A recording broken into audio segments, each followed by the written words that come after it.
मुझे ना अक्सर यहाँ पर दर्द होती है, इधर दर्द होती है मुझे। और फिर काफ़ी काफ़ी टाइम से सोया भी नहीं जाता, पता नहीं पहले कभी कभी होती थी मुझे और अब अक्सर होती रहती है। मुझे इस बात की समझ नहीं आ रही कि मतलब इस तरह क्यों होता है। कॉल कर दूंगी ना, फिर आपके पापा उधर तक ले आएंगे। चले सही है, गली तक। ऐसे फिर दो दो चक्कर लगने थे ना। हाँ, मैं आपको कॉल करूंगी ना, आप रेडी रहना। थी हमें कुछ भी नहीं था आइडिया कि ऐसे भी हो सकता है। और घर में भी सब बड़े परेशान थे और हम सब भी। मम्मा तो रोने लग पड़ी थी तो उनको चुप कराया, हौसला दिया तो मम्मा चुप हुई हैं, तो मम्मा तो रोने लग पड़ी थी। अब यहाँ पे मम्मा कॉल कर रही थी। एक्सीडेंट हुआ है, अभी सुबह ही वो अपने बेटे को स्कूल छोड़ के तो ड्यूटी पे गए हैं, तो अचानक से उनका इतना बुरा एक्सीडेंट हुआ, इतना बुरा कि अचानक डेथ हो गई। और हॉस्पिटल में मैं गई हूँ ना, वहाँ पे ही थे वो और उनकी डेथ बॉडी पड़ी हुई थी।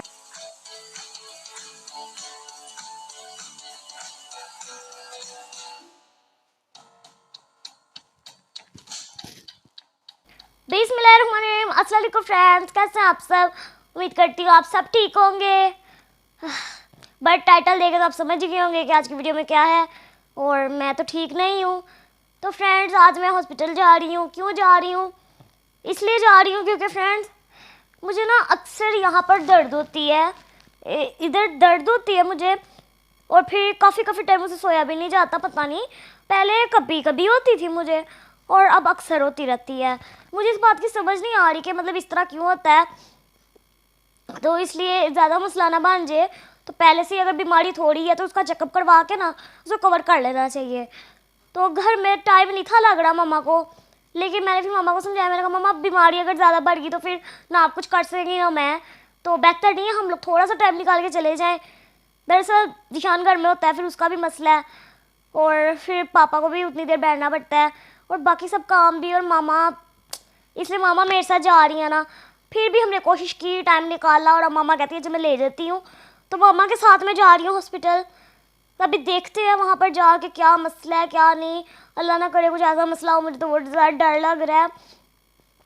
पहले मुझे ना कभी कभी पेन होती थी, कभी यहाँ पे पेन होती है तो कभी इस साइड पे पेन होती है, इस तरह। तो अब ना अक्सर होने लग पड़ी है। तो यही बात हुई ना कि बीमारी बढ़ रही है। इससे पहले कुछ और ही हो, कुछ और का और कवर ना हो सके तो बेहतर है चेकअप करवा ले।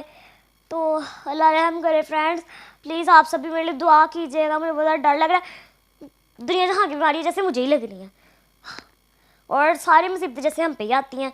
हर किसी को वैसे ऐसे ही लगता है, हर किसी की अपनी अपनी परेशानी होती है, टेंशन होती है, मुश्किल होती है। अल्लाह पाक सबको बीमारियों से परेशानियों से दूर महफूज रखे और सबको सेहत तंदुरुस्ती अता करे। आप सब मेरे लिए और मैं आप सबके लिए दुआ करती रहूँगी।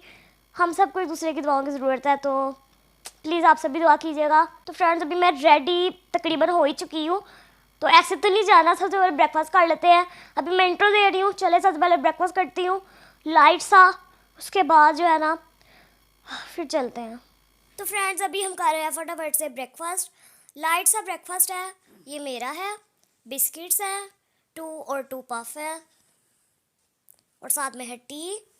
और ये वैसे ना दिशान ने मंगवाया पफ, ये दिशान के हैं, ये दिशान भी साथ में टी पी रहा है, साथ में लाइट सा वो भी ब्रेकफास्ट कर रहा है। मामा को ये बस जल्दी जल्दी से करो और रेडी तो मैं हो गई हुई हूँ और बस ये है कि स्कार्फ वगैरह लेना है, मास्क पहनना है ना मामा जी?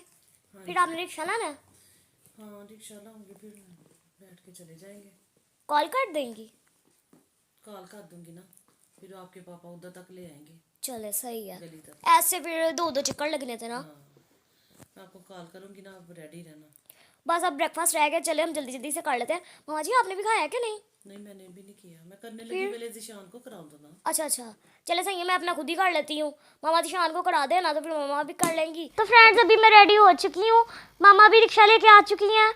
बस अब चले जल्दी जल्दी से चलते हैं और मैंने मास्क वगैरह भी लगा लिया, तो अब जो जो उतारेगा मैं आपको दिखाती रहूँगी।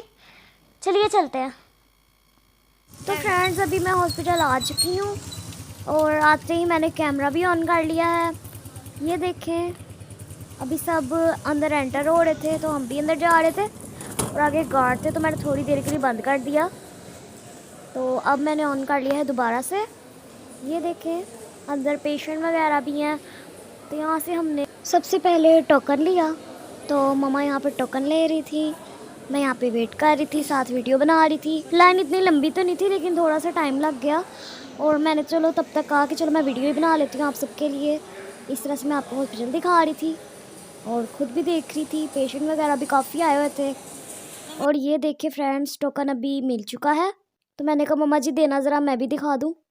ये रहा। तो चले अब अंदर चलते हैं और फिर देखते हैं टेस्ट होता है या क्या होता है, पता नहीं। चले चलते हैं। तो मम्मा ने बिना रूम नंबर पूछना था कि कौन से रूम में जाना है।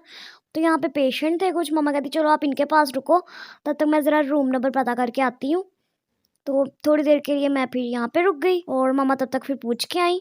तो फ्रेंड्स, डॉक्टर्स की मैं वीडियो नहीं रिकॉर्ड कर सकी लेकिन उन्होंने ना कुछ मेडिसिन लिख दी और उन्होंने एक इंजेक्शन लिख दिया जो 2 इंजेक्शन को मिक्स करके लगाना था। तो नर्स वही लगा रही थी। तो मुझे इतनी ज़्यादा पेन हुई, इतना मोटा इंजेक्शन था ना। तो फ्रेंड्स, अभी मैंने इंजेक्शन लगाया ही था कि हमें कुछ ऐसा पता चला जिसके बाद ना मैं पूरा शॉक ही हो गई थी और मम्मा की आंखों में आंसू आ गए थे और हम फ़ौरन हॉस्पिटल से बाहर आ रहे थे। तो हम बहुत बहुत ज़्यादा परेशान थे, हम समझ नहीं आया ये कैसे हो सकता है।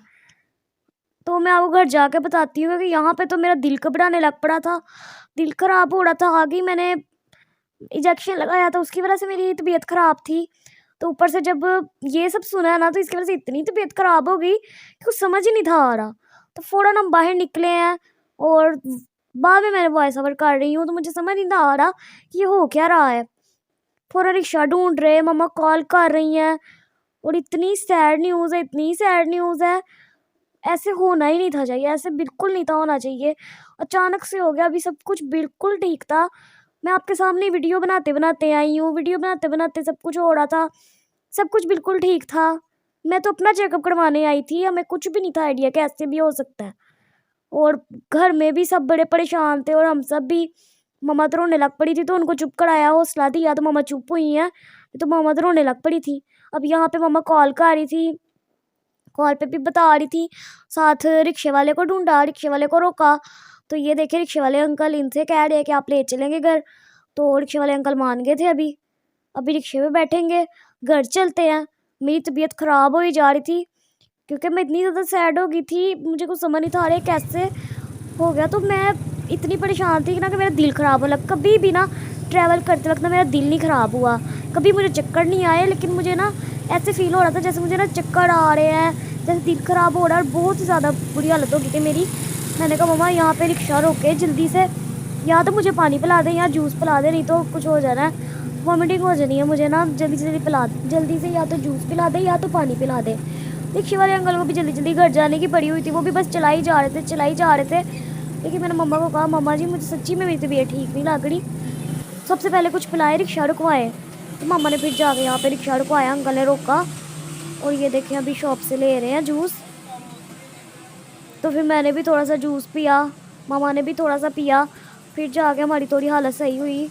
फ़ौरन घर आने की घर भी आ रहे थे तो समझ नहीं आ रहे हो कैसे रहा है। मैं तो घर आके ना फ़ौरन ही लेट गई, मेरे में आउटरो देने की हिम्मत नहीं थी। मैं आउटरो कैसे दूँ, काफ़ी टाइम बाद मैंने आउटरो फिर दिया। तो फ्रेंड्स, अभी मैं घर आ चुकी हूँ और जब हम वहाँ हॉस्पिटल में थे ना तो हमें ऐसी शॉकिंग न्यूज़ मिली है कि हम सब परेशान हो गए। मामा तो रोने लग पड़ी थी और मैं खुद ऐसे, जब मैंने इंजेक्शन लगाया ना तो मेरी थोड़ी सी तबीयत ख़राब हो गई, दिल ख़राब होने लग पड़ा था, इस तरह से थोड़ा सा हो रहा था। और उस न्यूज़ के बाद तो और ज़्यादा मेरी तबीयत ख़राब हो गई। हमारे जो नेबर्स हैं ना, हमारे घर बिल्कुल ऐसे हैं, यहाँ पे हम हैं, यहाँ पे हमारे नेबर्स हैं बिल्कुल आमने सामने। और वो आंटी माशाल्लाह, उनके 2 बच्चे हैं, एक बेटा एक बेटी, छोटे छोटे हैं अभी। तो उनके हस्बैंड की डेथ हो गई है अंकल की। तो हमने जब सुना हमें यकीन ही ना आए, उनका एक्सीडेंट हुआ है। अभी सुबह ही वो अपने बेटे को स्कूल छोड़ के तो ड्यूटी पे गए हैं, तो अचानक से उनका इतना बुरा एक्सीडेंट हुआ, इतना बुरा कि अचानक डेथ हो गई। और हॉस्पिटल में मैं गई हूँ ना, वहाँ पे ही थे वो और उनकी डेथ बॉडी पड़ी हुई थी। और हम सब बहुत ज़्यादा शॉक हो गए, अचानक से ये न्यूज़ मिली। हम तो गए थे मेरा चेकअप करवाने और हम सब बहुत सैड हो गए। आंटी भी इतना रो रही थी, उनकी छोटी सी बेटी है, छोटा सा बेटा है, अभी बड़े भी नहीं है। और अचानक से इस तरह हुआ। अंकल माशाल्लाह बहुत अच्छे थे और पता नहीं अब क्या होगा। तो मैंने जब ये सुना तो इतना शॉकिंग था, ये शिफा लोग यहाँ पे रहते हैं हमारे साथ वाले घर में, और ये जो अंकल हैं आंटी लोग ये सामने वाले घर में रहते हैं, तो है तो नेबर्स ही ना, तो ऐसे हो जाएगा सोचा भी नहीं था। पहली दफ़ा मेरा इस तरह हुआ है कि दिल ख़राब हो रहा है। मैं रिक्शे में जब बैठी ना तो मैं सोची जाऊँ। एक मेरी तबीयत ठीक नहीं थी, एक इंजेक्शन लगाना जब तो होने लग पड़ा थोड़ा, ऊपर से इस न्यूज़ के बाद तो मेरा तब से मुझे ना तबीयत और ख़राब लग रही है। पहले हम बहुत ज़्यादा इमोशनल हो गए थे, मेरे से आउटरो नहीं था दिया जा रहा, तो अभी मैंने फिर कहा बता देती हूँ आपको, आप सब दुआ करना अल्लाह पाक उनको जन्नत में घर दे, बेचारे बहुत अच्छे थे।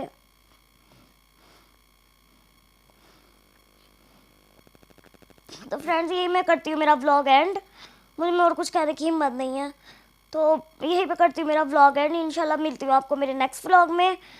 आप सब अपना ख्याल रखें, ध्यान से बाइक वगैरह पे जाया करें, ध्यान से जाया करें, रोड आराम से क्रॉस किया करें, सड़क वगैरह से आराम से जाया करें, बहुत एहतियात की ज़रूरत है, बहुत ज़्यादा। आप सब अपना ख्याल रखना, दुआओं में याद रखना। अल्लाह हाफिज़।